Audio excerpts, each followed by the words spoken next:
Perkenalkan, nama saya Irma Mawadah Nur. Halo, assalamualaikum warahmatullahi wabarakatuh. Perkenalkan, nama saya Farika Walia Cutifani.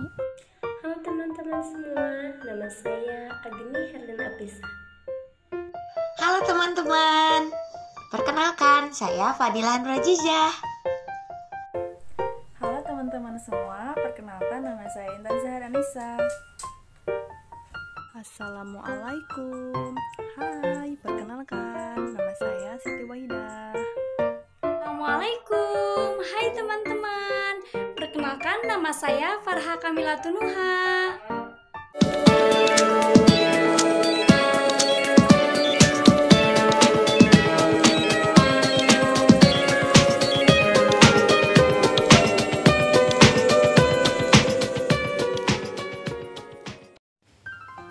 Pengertian storytelling.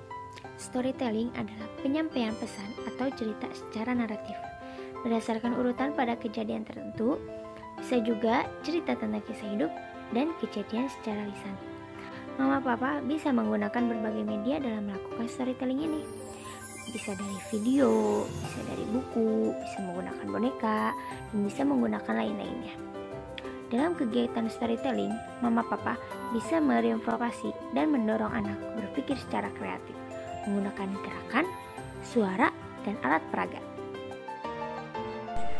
Manfaat storytelling bagi anak usia dini yang pertama adalah dapat melatih dan membantu perkembangan konsentrasi anak serta membantu anak berpikir. Yang kedua, menangkap pesan dan kesan dalam sebuah cerita. Yang ketiga, menumbuhkan rasa imajinatif pada anak sehingga membuat anak aktif dan tidak kehabisan akal untuk mengeksplor kegiatan positif lainnya. Yang keempat, dapat menciptakan suasana menyenangkan. Yang kelima, dapat meningkatkan kemampuan sosial dan kognitif pada anak.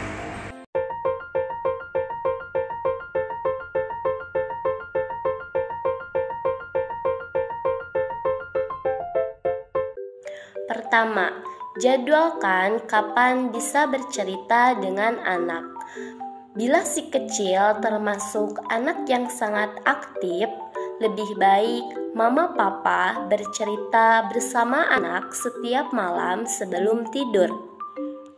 Di waktu ini, biasanya si kecil bisa memberikan perhatian penuh.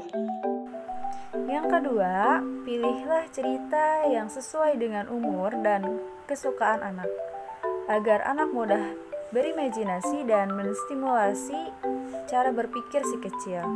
Misalnya, anak suka dinosaurus, maka mama bisa menggunakan tokoh dinosaurus dalam storytelling ini.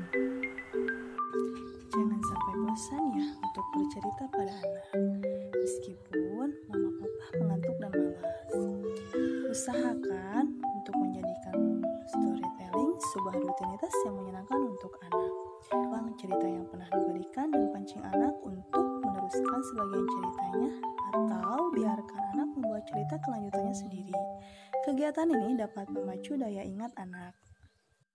Nah, yang keempat, kita bisa menggunakan berbagai macam media dan kita pun berceritanya harus dengan penuh ekspresif. Contohnya, kita bisa menggunakan suara yang berbeda-beda pada setiap karakter dalam dongengnya. Selanjutnya, kita pun harus mengajak anak menjawab pertanyaan supaya anak tertarik dan masuk ke dalam alur cerita yang diberikan.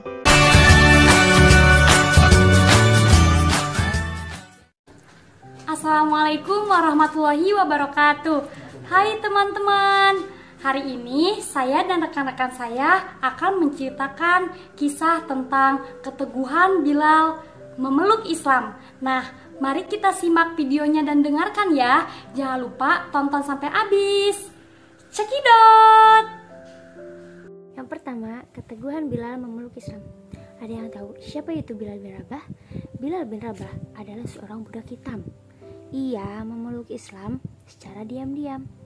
Ia pun sering disiksa oleh majikannya. Kenapa?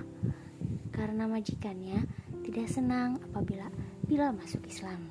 setelah menjadi budak Abu Bakar. Bilal pun kemudian dimerdekakan oleh Abu Bakar. Pada suatu hari, Rasulullah SAW dan para sahabatnya sedang berkumpul untuk memikirkan bagaimana cara panggilan untuk sholat.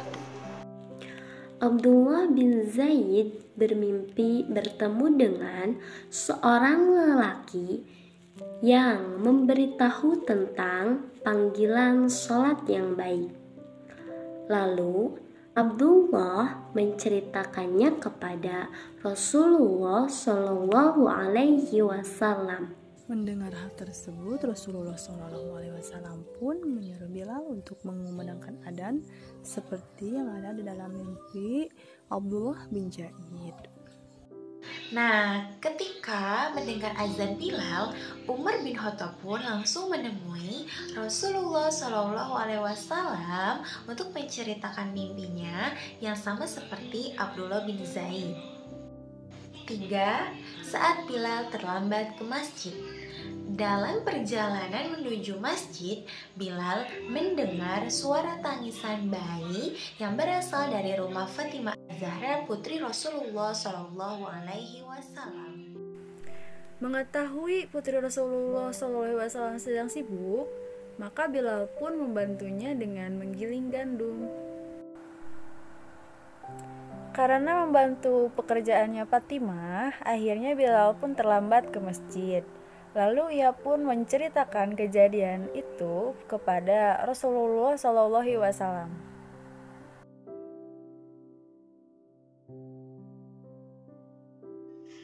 Nah, apa sih hikmah yang dapat kita ambil pada cerita tadi? Hikmahnya yaitu keteguhan iman seseorang tidak akan tergoyahkan oleh siksaan ataupun penderitaan di dunia, karena iman seorang sahabat adalah contoh keimanan yang paling agung dan dapat kita ambil sebagai contoh keimanan kita terhadap Allah Subhanahu wa Ta'ala. Semoga kita bisa meneladani keteguhan keimanan kita terhadap Allah Subhanahu wa Ta'ala dan kecintaan kita terhadap Rasulullah Shallallahu Alaihi Wasallam.